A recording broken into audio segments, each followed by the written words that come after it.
অৰুণাচল প্ৰদেশত কামলাং নামৰ এখন নৈ আছে। কোৱানচা নামৰ ডেকা এজন প্ৰায়ে এই নৈলৈ মাছ মাৰিবলৈ যায়। কোৱানচা ঘাট মাউৰা। তেওঁ দিনটো পথাৰত কাম কৰিহে খাবলৈ পায় আৰু কাম নকৰিলে তেওঁ ভোকতে থাকিব লাগে। এই কোৱানচাৰ আকৌ মাছ মাৰাতহে হেঁপাহ বেছি।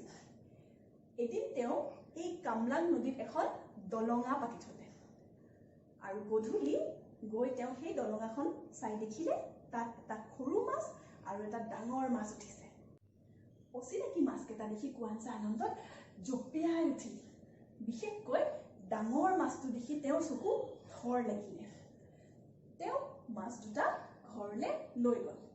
ডাঙৰ মাছটো তেওঁ লাওৰ খোলা এটাত জীয়াই ৰাখিলে আৰু সৰু মাছটো ৰান্ধি খালে। পিছদিনা গধূলি কামৰ পৰা উভতি আহি কোৱানচাই দেখিলে তেওঁৰ ঘৰটো কাপোৰেৰে ভৰি আছে। তেওঁ ভাবিলে, এদম কাপোৰ, কোনে আনি এই কাপোৰখিনি ইয়াত থলে? কাপোৰৰ দমটো দেখি কোৱানচাৰ চকু কপালত উঠিল। সদায় ৰাতিপুৱা তেওঁ মাছটোক আহাৰ খাবলৈ দি কামলৈ যায়।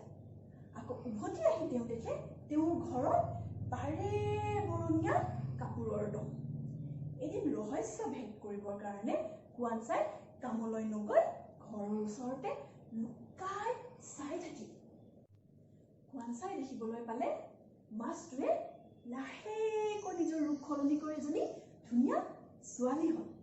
তাই তাঁতশাল মেলি কাপোৰ ববলৈ ধৰিলে। কোৱানচাই সাউতকে গৈ তাইৰ হাতত থাপ মাৰি ধৰিলে আৰু সুধিলে, তই কোন? ক'ৰ পৰা আহিছ? কাপোৰ ববলৈ কেনেকৈ শিকিলি?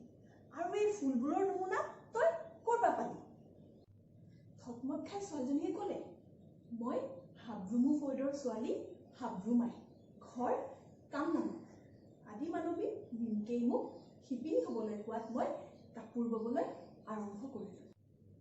ফুলৰ নমুনাবোৰ ক'ত পালোঁ শুনা। মই পানীৰ বুৰবুৰণি, পানীৰ ঢৌ, গছ-গছনিৰ সৌন্দৰ্য দেখি সেইবোৰ চানেকিত তুলিলোঁ। পানীত ৰঙা, নীলা, বগা ৰঙৰ সাপৰ ৰঙীন ছবিও মই চানেকিত তুলিলোঁ। আকাশৰ মনোমোহা ৰং, ডাৱৰৰ লুকা-ভাকু আৰু মাছৰ চিকমিকনিৰ ছবিৰেও কাপোৰত বুটা বাচিলোঁ। হাবৰুমাৰ কথা শুনি মেলি কোৱানচা মোহিত হ'ল। তেওঁ তাইক বিয়া কৰালে আৰু দুয়ো একেলগে যুগ্ম জীৱন আৰম্ভ কৰিলে। এদিন তেওঁলোকে তেওঁলোকৰ কাপোৰবোৰ ৰ'দত শুকুৱাবলৈ দিলে। হঠাতে অহা ধুমুহাই কাপোৰবোৰ উৰুৱাই লৈ গৈ পৃথিৱীৰ চুকে কোণে পেলাই দিলে।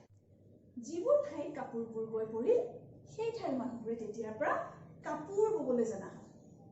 হাবৰুমাই কথাটো গম পালে আৰু ভাবিলে, পৃথিৱীৰ উপকাৰ হ'ল আৰু আদি মানৱ নিমকেৰ মনোবাঞ্ছাও পূৰণ হ'ল।